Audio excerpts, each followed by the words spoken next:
Hello students, 6.1 हम कर चुके हैं। आज हम स्टार्ट कर रहे हैं 6.2, जिसका टॉपिक है हमारा इंक्रीजिंग एंड डिक्रीजिंग फंक्शन। ठीक है, increasing and decreasing function, increasing and decreasing function. इसमें डेरिवेटिव कैसे यूज़ होता है वो देख लेते हैं हम। पहले इंक्रीजिंग फंक्शन होता क्या है। जैसे बेटा हमारे पास अगर मैं सिंपल सी बात करूँ, f x equal to x cube है। देखो मैंने एक्स को 1 पुट किया, आंसर मेरे पास क्या आया 1। 2 पुट किया, आंसर क्या आया 8। 3 पुट किया, आंसर मेरे पास क्या आया 27 ना, ऐसे आता रहेगा। और अगर मैं -1 पुट करूँ तो आंसर क्या आएगा -1। -2 पुट करूँ तो आंसर आएगा -8। -3 पुट करूँ तो -27। और 0 तो चलो 0 है ही है। तो अगर देखा जाए, अगर मैं -3 पे वैल्यू चेक करूँ इसकी, तो वो क्या आ रही है -27। -2 पे -8 आ रही है, -1 पे -1, 0 पे 0 आ रही है, 1 पे 1 आ रही है। 2 पुट करके हमारा 8 आंसर आ रहा है, 3 पुट करके आपका 27। तो x की देखो, ये अंदर x है ना हमारे पास, x की वैल्यू इंक्रीज़ करने से फंक्शन की वैल्यू इंक्रीज़ कर रही है ना, और x की वैल्यू डिक्रीज़ करने से फंक्शन की वैल्यू डिक्रीज़ भी कर रही है। ठीक है, इसको हम क्या बोलते हैं, इंक्रीजिंग फंक्शन। कि due to increase in x, due to increase in x if f x increases. ठीक है, और ऑब्वियसली ड्यू टू डिक्रीज, अगर डिक्रीज करने पर फंक्शन भी क्या करे, डिक्रीज करे, मतलब सेम पैटर्न फॉलो करे, तो हम कहते हैं F x is an increasing function. ठीक है, इंक्रीजिंग फंक्शन। और उल्टा अगर हम ये कहें, मान लो अगर ना एफ एक्स इक्वल टू, मैं फंक्शन लेता हूँ -x ना, -x³ ले लूँ मान लो मैं, तो एफ एक्स की वैल्यू f1 हमारे पास क्या आएगा -1। 2 हमारे पास क्या आएगा -8। और 3 हमारे पास क्या आएगा -20। देखो x बढ़ रहा है बट फंक्शन की वैल्यू क्या कर रही है, डिक्रीज है ना। उल्टा हो जाएगा ना कि due to increase in x if f x decreases, और due to decrease in x if f x increases, reverse pattern follow होने लग जाए तो हम क्या कहते हैं, एफ एक्स क्या है हमारा, डिक्रीजिंग फंक्शन है। डेरिवेटिव में कैसे पता लगता है हमें। ठीक है, हम डेरिवेटिव को इसमें कैसे चेक कर सकते हैं, एप्लीकेशन ऑफ डेरिवेटिव इस कॉन्सेप्ट में कैसे काम आएगा, इसको हम देख लेते हैं। देखो हमारे पास एक कर्व है ऐसे। ठीक है, हालांकि देखो अगर नॉर्मल सी बात करें तो ये हमारे पास ऐसे ग्राफ है। आप x की वैल्यू इंक्रीज़ करते जा रहे हो, आपके पास जो y की वैल्यू है, अगर मैं चलो सिंपल पैटर्न ऐसे ही बनाता हूँ इसको, मैं ज़्यादा उसमें ना करूँ ऐसे। ठीक है, तो देखो x की वैल्यू इंक्रीज़ करने से y की वैल्यू इंक्रीज़, चाहे स्लाइटली इंक्रीज़ कर रही है, तो ये कर रही है हमारे पास। अब मान लो मैंने एक पॉइंट उठाया, इसका कोई भी एक पॉइंट उठाता हूँ मैं। ठीक है, इस पॉइंट के ऊपर अगर मुझे चेक करना है मान लो, तो मैं सिंपल सी बात है ना, देखो dy/dx, पहले तो y का ध्यान रखो, हमें एक फंक्शन दे रखा है।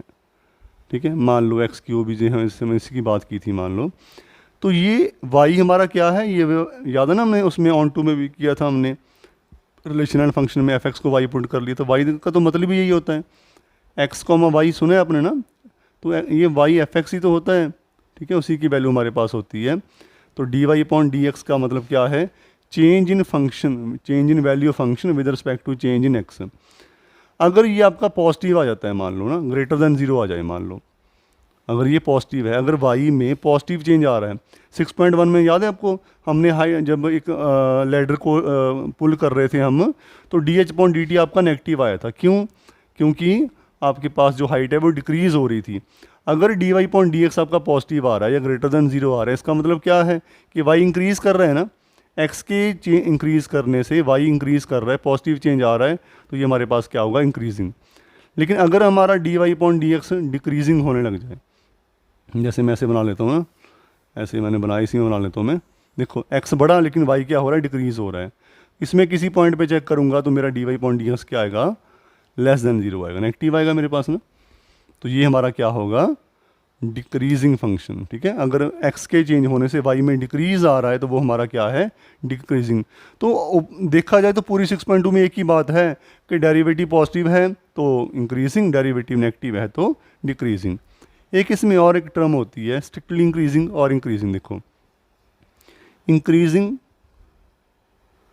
इंक्रीजिंग का मतलब कि जो आपका d y point d x है, इसको एफ डैश एक्स भी कहते हैं हम, ठीक है ना, एफ डैश एक्स भी बोलेंगे हम, ये greater than equal to zero होता है, यानी कि जीरो भी हो सकता है हमारे पास ये, ठीक है, नॉन एक्टिव होता है, मतलब जीरो भी हो सकता है ये। बट अगर मैं कहूँ स्ट्रिक्टली इंक्रीजिंग तो ये पॉजिटिव ही होगा, ये ज़ीरो नहीं हो सकता। स्ट्रिक्टली इंक्रीजिंग में क्या होता है, d y point d x कह लो, या अगर फंक्शन दे रखा तो एफ डैश एक्स, ये क्या होगा, greater than zero. Same decreasing के लिए कह देते ना, डिक्रीजिंग में अगर मैं शॉर्टकट में लिख दूँ कि एफ डैश एक्स हमारा क्या होगा, ग्रेटर देन लेस देन और इक्वल टू ज़ीरो, और अगर स्ट्रिक्टली वर्ड साथ में आ गया स्ट्रिक्टली डिक्रीजिंग तो क्या होगा, F dash x less than zero. अगर देखा जाए तो मैक्सिमम क्वेश्चन हमारे पास स्ट्रिक्टली के हैं, तो हमें ग्रेटर देन मतलब साथ में जीरो इंक्लूड नहीं करनी, पॉजिटिव या नेगेटिव देखना है, ठीक है, नॉन नेगेटिव या नॉन पॉजिटिव की बात नहीं करनी। एक क्वेश्चन करते हैं, फिर देखते हैं ना पैटर्न बनता क्या है, क्वेश्चन होते कैसे हमारे पास। देखो पहला ही क्वेश्चन हमारे पास है, अगर ऑरली देखा जाए, फंक्शन हमारे पास है f x is equal to 3x plus 17, तो डेरिवेटिव क्या आएगा, 3 आ गया, 3 क्या है, पॉजिटिव नंबर है, तो एफ डैश एक्स हमारा पॉजिटिव आ गया। स्ट्रिक्टली हम कहेंगे since d y point d x, या इसमें फंक्शन है f dash x is greater than zero, therefore f x is a strictly increasing function.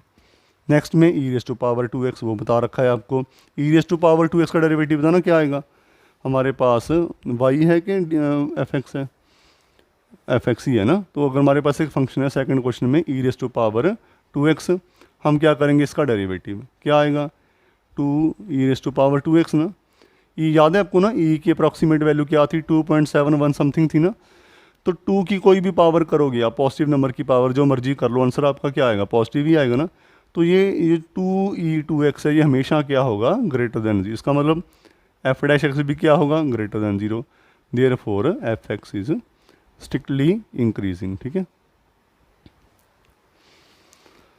अब देखो अच्छा क्वेश्चन है थर्ड, हमारे पास फंक्शन दे रखा है साइन एक्स, और ट्रिग्नोमेट्री की नॉलेज भी हो जाएगी, ठीक है। क्वाड्रेंट्स याद है आपको ना, फर्स्ट क्वाड्रेंट में सारे के सारे पॉजिटिव होते हैं, सेकंड में sine theta and cosecant theta positive होते हैं, बाकी सब नेगेटिव होते हैं। तो उसने एक फंक्शन दे दिया आपको साइन एक्स, थर्ड क्वेश्चन कर रहे हैं हम, एफ एक्स आपको एक फंक्शन दे दिया साइन एक्स, और पहले से इंटरवल दे दिया ओपन ब्रैकेट 0 to π/2, ठीक है, इंक्लूड नहीं है, ओपन है। इसमें चेक करना है आपको, या ये कहो शो दैट है स्ट्रिक्टली इंक्रीजिंग चेक करना है। तो हमारा काम क्या है, एफ डैश एक्स फाइंड करना, दैट इज कॉस एक्स। ये कौन सा क्वाड्रेंट है, फर्स्ट है ना, हम कहेंगे in first quadrant cos x क्या होता है, पॉजिटिव होता है ना, या ग्रेटर देन जीरो ना। अगर मैं इसकी बात करूँ मैं, तो therefore f dash x is greater than zero, f dash x is greater than zero in 0 to π/2, तो therefore f x is strictly increasing in increasing, ठीक है, इन 0 to π/2। और अगर मैं सेकंड पार्ट की बात करूं, यही जो हमारा कॉस एक्स है, एफ डैश एक्स है, और वो क्या होता है, लेस देन जीरो होता है ना, इन π/2 से पाई। सेकंड क्वाड्रेंट में कॉस क्या होता है, याद है ना, फर्स्ट में सारे पॉजिटिव, सेकंड में कॉस क्या होता है, नेगेटिव होता है। Therefore f dash x is less than zero, therefore f x is strictly decreasing in π/2 to π, ठीक है। अब थर्ड पार्ट देखो, neither increasing nor decreasing in 0 to π। देखो 0 से π/2 के ऊपर क्या है, ये इंक्रीजिंग मान लिया है ना, मान है ही हमारे पास, π/2 से π पे क्या है हमारा, डिक्रीजिंग। तो ओवरऑल क्या होगा, कुछ भी नहीं ना, क्योंकि इसका तो जो नेचर है वो चेंज हो रहा है, कभी डिक्रीजिंग है कभी इंक्रीजिंग है, ओवरऑल तो कुछ नहीं है ना। पूरे इंटरवल में या तो फंक्शन इंक्रीजिंग रहे तो वो पूरा इंक्रीजिंग रहेगा, अगर पूरा डिक्रीजिंग है तो डिक्रीजिंग, किसी ये ना हो वेरी ना करे, कभी इंक्रीजिंग कभी डिक्रीजिंग, तो वो overall neither increasing nor decreasing. तो लिख देंगे हम लास्ट पार्ट में, क्या लिखेंगे हम, since F x is strictly increasing in 0 to π/2, ठीक है, एंड स्ट्रिक्टली डिक्रीजिंग इन π/2 से π, therefore in 0 to π f x is neither strictly increasing, चलो ऐसे ठीक है, इंक्रीजिंग नॉर स्ट्रिक्टली डिक्रीजिंग। आप फुल में लिख देना जैसे मर्जी आपको, डिक्रीजिंग, ठीक है। तो ये हमारे पास बन जाता है। याद रहेगा ना? ओके, फाइंड द इंटरवल्स, यही क्वेश्चन पेपर में आपको आते हैं। देखो अगर मैं इसको वैसे बताऊँ ना, अगर मैं इंपॉर्टेंट क्वेश्चन वैसे तो सारे टॉपिक तो आपको अटैम्प्ट सारे करने चाहिए, बट फिर भी अगर देखा जाए तो सिक्स्थ क्वेश्चन के 2 पार्ट कह लो, सी पार्ट ना और ई पार्ट, ये इंपॉर्टेंट हैं। सेवन्थ और नाइन्थ जो बोर्ड में आ रखे हैं, ठीक है, करेंगे सारे हम, लेकिन फिर भी seventh, ninth and question number 14th, 15th, ये क्वेश्चन है जो बोर्ड में आ रखे हैं इसके, ठीक है। ये तो करने ही करने हैं, बाकी आप प्रैक्टिस करो, उसमें जो डाउट्स हैं वो बताना, ठीक है। क्या है, अब इसको हम देख लेते हैं क्वेश्चन को, 2x स्क्वायर माइनस 3x, एक क्वेश्चन करवा के फिर एक बड़ा क्वेश्चन कर लेते हैं, अभी सिंपल कर लेते हैं, ठीक है। क्या देखो फंक्शन क्या है, 2x square minus 3x, fourth question करते हैं हम, 2x स्क्वायर माइनस 3x, है ना। तो देखो सबसे पहला काम क्या करना है, derivative 4x minus 3, interval find करना है जहाँ पे स्ट्रिक्टली इंक्रीजिंग हो डिक्रीजिंग। देखो अब बेटा हमारे पास क्या है, क्रिटिकल पॉइंट क्या होता है, देखो क्रिटिकल पॉइंट जहाँ पे एक कर्व का नेचर चेंज हो जाए, जैसे मान लो हमारे पास एक कर्व है, ऐसे जा रहा है और वो ऐसे हो जाए, ठीक है। यहाँ तक क्या था, देखो आपका x की वैल्यू बढ़ने से y बढ़ रहा है, इंक्रीजिंग है ना यहाँ पे, यहाँ तक अगर देखा जाए ना, एक ऐसा पॉइंट आएगा जिसके बाद x की वैल्यू बढ़ने से डिक्रीजिंग, ये क्या होगा, यहाँ पे फंक्शन क्या होगा, डिक्रीजिंग। अगर मैं ग्राफ को देखूँ, यहाँ पे क्या है, इंक्रीजिंग। तो ये क्रिटिकल फाइंड, अगर मैं इस पे देखूँ, यहाँ तो इस पर्टिकुलर पॉइंट, अगर मैं ये ग्राफ बना रहा हूँ मैं, इस पर्टिकुलर पॉइंट जहाँ पे x की जो भी वैल्यू होगी, इसके लिए तो y में चेंज आया ही ना, देखो ना स्टेबल हो गया ना यहाँ पे। यहाँ से अगर देखा जाए, यहाँ कोई चेंज नहीं है, dy/dx क्या आ गया, 0 आ गया आपका। x की वैल्यू चेंज होने से y की वैल्यू में कोई चेंज नहीं आ रहा, उसी के हल्के से नेबरहुड में अगर बात करें ना, याद है ना, limit h approaches to 0 f(x + h), h limit h approaches to 0, तो छोटा सा इंटरवल है। हमें क्या करना है, वर्किंग रूल देखते हैं हम, तो जो करना क्या है, अगले सारे क्वेश्चनों में f' फाइंड करो, डेरिवेटिव फाइंड करो, उसको 0 पुट कर दो। 4x minus 3 is equal to 0, x is equal to 3/4, ठीक है। हमारे पास इसको तो रब करते हैं, ये तो समझाने के लिए था। हम आप एक काम करो, नंबर लाइन बनाओ एक, वहाँ पे 3/4 यहीं कहीं आएगा ना, मान लो यहाँ मैंने 3/4 प्लॉट कर दिया, ठीक है। अब कितने इंटरवल बनेंगे अगर हम देखा जाए तो, एक माइनस इन्फिनिटी, अगर हालांकि आउट ऑफ रीच है पर फिर भी लिखना तो पड़ेगा ना रियल नंबर के लिए, 2 इंटरवल बन गए, माइनस इन्फिनिटी टू 3/4, ठीक है, यहाँ तक हो गया, और 3/4 से लेके इन्फिनिटी, ठीक है, एक यहाँ से इन्फिनिटी, क्लियर है। और अगर मान लो हमारे पास, मैं यही बताया तो मैं, मान लो हमारे पास x की 2 वैल्यू आती हैं, क्वाड्रेटिक होता, 2 आंसर बन जाता, एक 3 बनती और एक 5 बनती, तो हमारे पास 3 इंटरवल बनते, एक वैल्यू 2 इंटरवल और 2 वैल्यूज़ 3 इंटरवल। पहला कौन सा, माइनस इन्फिनिटी टू 3, दूसरा 3 to 5, फिर 5 to इन्फिनिटी, याद रहेगा ना। तो ये और ओपन ब्रैकेट में रखना है, क्योंकि हमें स्ट्रिक्टली चेक करना है, greater than 0 less than 0 check करना है, 0 नहीं आना चाहिए, ठीक है। ओके, अब इस इंटरवल में साइन ऑफ f'(x), ठीक है, शुरू में यही चीज़ मैंने किया था, यही बताएगा आपको ना कि अगर ये पॉजिटिव आया तो इंक्रीजिंग, नेगेटिव आया तो डिक्रीजिंग। ओके, कौन सी वैल्यू उठाएं, इसके लिए 0 उठा लेते हैं ना, और डेरिवेटिव में पुट करना है, डेरिवेटिव में 4, कोई भी देखो -1 भी उठा सकते हो आप, -3, नेगेटिव आ गई।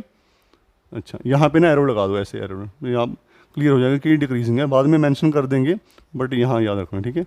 साइन ऑफ f'(x), 0 के 3/4 के बाद कौन सी वैल्यू पुट कर दो, 1, कोई भी पुट कर दो, तो हमारे पास क्या आ गया, 1 आ गया ना, और ये क्या है, पॉजिटिव, ठीक है, तो ये आ गया। तो हम कहेंगे, इंटरवल पूछा था उसने, तो हम कहेंगे f(x) इज स्ट्रिक्टली डिक्रीजिंग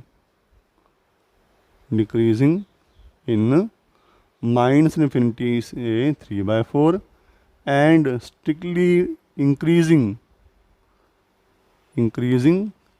इन 3/4 से इन्फिनिटी। मुश्किल है कुछ, ठीक है। एक और क्वेश्चन करते हैं, क्वेश्चन इसमें क्लैरिटी होगी आपको, सी पार्ट करते हैं 6 क्वेश्चन का सी पार्ट, ठीक है, उसमें क्लैरिटी हो जाएगी। तो जो भी, और यही ऐसे ही क्वेश्चन पेपर में आते हैं, तो इस क्वेश्चन को बहुत ध्यान से देखना, फिर आपको ये क्लियर हो जाएगा। क्या है, सी पार्ट क्या है सिक्स का, माइनस 2x³ सिक्स का C part, f x is equal to minus 2x³ minus 9x² minus 12x plus 1। ठीक है, तो हमें क्या क्वेश्चन क्या है, find the intervals in which following functions are strictly increasing और डिक्रीजिंग। जैसे पहले किया था बिल्कुल वैसे ही है ना, तो उस हिसाब से चलते हैं। ठीक है, ओके, सबसे पहले डेरिवेटिव फाइंड करते हैं। एफ डैश एक्स क्या आएगा, minus 6x² minus 18x minus 12। ध्यान से देखना, एक ही क्वेश्चन ध्यान से देखना और क्लियर हो जाएगा आपको। ठीक है, पूरा ध्यान पूरी कंसंट्रेशन के साथ।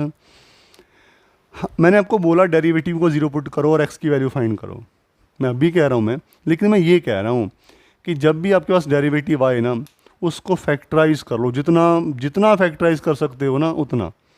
ठीक है, जितना फैक्टराइज कर सकते हो उतना। देखो कैसे, कॉमन क्या आ रहा है, -6 अंदर x² प्लस 3x प्लस 2। आगे फैक्टर बन सकते हैं ना, बनाओ, आता है मिल्टन ब्रेक करनी ना, x प्लस 1 x प्लस 2 ऐसे फैक्टर बन जाएंगे। इसके बाद ये नहीं हो सकता, अब इसको बॉक्स में रख लो। ठीक है, फैक्टराइज जितना सिंपलीफाई कर सकते हो उतना। ठीक है, क्लियर है ना, मैक्सिमम फैक्टराइजेशन करना है आपने और यहाँ तक ले आना है। अब जब आपको लगे कि इसके बाद फैक्टराइज नहीं हो सकता, अब हमें क्या करना है, इसको जीरो पुट कर दो। अब f dash x put f dash x is equal to 0।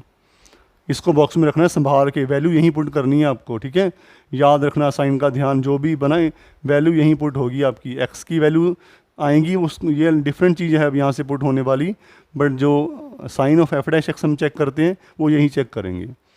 क्या आ गया, -6 x plus 1 x plus 2 is equal to 0। -6 तो 0 हो ही नहीं सकता, तो या तो x प्लस 1 0 होगा या फिर x प्लस 2 0 होगा। या x की वैल्यू -1 होगी या x की वैल्यू -2। जैसे आपको अभी बताया मैंने कि नंबर लाइन पे प्लॉट कर लो इसको, -2 और -1। ठीक है, तो कितने इंटरवल बने देखो, पहला बना -∞ से -2, नेक्स्ट बनेगा -2 से -1, फिर बनेगा -1 से इन्फिनिटी। -2 से छोटी वैल्यू कौन सी होती है, -3 होती है, इसमें पुट कर दो। ठीक है, sign of f dash x, sign of f dash x, -6 क्या पुट करना है हमें, -3 प्लस 1 ना, -3 प्लस 1 और -3 प्लस 2। नेगेटिव आएगा, बट बाहर भी नेगेटिव पड़ा है। ओवरऑल क्या बन गया आपका, आपको साइन से मतलब है, वैल्यू क्या आ रही है उससे मतलब नहीं है, कर लो फाइंड चाहे इसकी। ठीक है, लेकिन आपकी वैल्यू क्या आएगी, नेगेटिव, तो आपने ऐसे एरो लगा दिया। क्लियर है ना, ओके। यहाँ पे देखा -2 और इसके बीच में कौन सी वैल्यू आएगी, -1.5 लिख सकते हैं ना, -1.5। तो क्या आ गया, -6 -1.5 प्लस 1 और -1.5 प्लस 2। ठीक है, तो देखो क्या आएगा, जो लिख लो -6 इसमें क्या है, इसकी वैल्यू क्या आई, -0.5, इसकी वैल्यू क्या आई, 0.5। ठीक है, हमें सिर्फ साइन से मतलब है, दो नेगेटिव थे ना, दो नेगेटिव मल्टीप्लाई हुए, क्या बन गया, ओवरऑल पॉजिटिव। इसका मतलब ये क्या हो गया, इंक्रीजिंग। थर्ड देख लेते हैं, -1 के बाद कौन सी वैल्यू आती है, 0 ना, तो 0 चेक करेंगे, -6 और ली कर लूँ, 0 प्लस 1 कितना आएगा, 1, 0 प्लस 2 2, बाहर क्या पड़ा है, नेगेटिव, ओवरऑल क्या होगा, नेगेटिव, तो ये डिक्रीजिंग। लिखना क्या है, यहाँ लिख रहा हूँ मैं, देयरफॉर लास्ट में लिख देना, F x is strictly increasing in -2 to -1 and strictly decreasing in -∞ to -2 union, याद है ना सेट्स ना, दो सेट्स को ज्वाइन करना हो तो -1, इन्फिनिटी। ठीक है, क्लियर। तो ये हमारे पास है, सिंपल सी बात, स्टार्टिंग से सुन लो। एक फंक्शन लिया, ठीक है, उसका डेरिवेटिव किया, उस डेरिवेटिव को सिंपलीफाई किया, इतना सिंपलीफाई जैसे वो ना गन्ने का रस निकालते हैं ना, गन्ने को ना मशीन में डालते हैं, तब तक वो बार बार घुमाते जब तक उसका सारा रस निकल नहीं जाता। तो बस ध्यान रखना, कुछ भी अब ये ना हो कि यहाँ स्टार्ट करोगे तो दिक्कत आएगी ना, तो जितना फैक्टराइज कर लोगे उतना बाद में आपको आसानी होगी, वैल्यू फाइंड करनी सिंपल होती है। यहाँ तो मैं वैल्यू फाइंड कर रहा हूँ ना, जब आपका फ्लो बन जाएगा आप डायरेक्ट देखना, आपको वैल्यू पुट करोगे नहीं, आप सिंपल लिखोगे माइनस माइनस माइनस, 2 माइनस कटे, आंसर माइनस आ गया, ठीक है। और पेपर में भी यही होता है, पेपर में सिर्फ साइन से मतलब होता है, वैल्यू से कोई मतलब नहीं होता। बट फिर भी स्टार्टिंग में आप वैल्यू पुट करो, फ्लो बनेगा, जब आपको लगेगा कि कॉन्सेप्ट खुद बनेगा ना, तो आपको मज़ा आएगा, ठीक है। बाकी क्वेश्चन बाद में करते हैं, पहले यहाँ तक इसको आप ट्राई कर लो। ओके, थैंक यू बेटा।